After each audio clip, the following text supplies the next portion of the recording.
भाई ये है मेहमान मेज़बान रेस्टोरेंट। ये बिल्कुल शाह अलादत्ता इस्लामाबाद के पास एक गांव है, हिल एरिया, वहाँ है।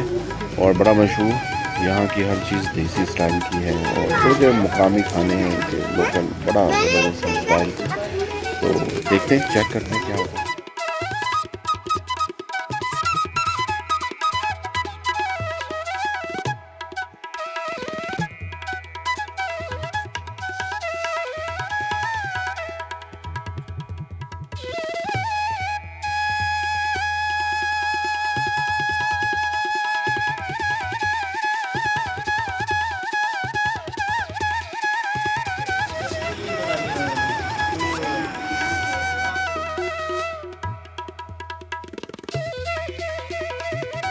ओजड़ी है क्या है?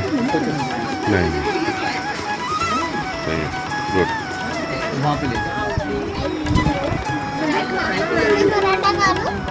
मकई की रोटी नो। ये मकई की रोटी है ना, और ये बारबेक्यू, ये उनकी पुलाव है शायद। ये भाई असली घी का साग, सरसों का साग। ये है आई थिंक कोरमा। ये है चिकन बगेर। ये लस्सी, ये बिरयानी, शरबत और ये देसी मुर्गा। काफ़ी अच्छे और यूनिक आइटम्स हैं।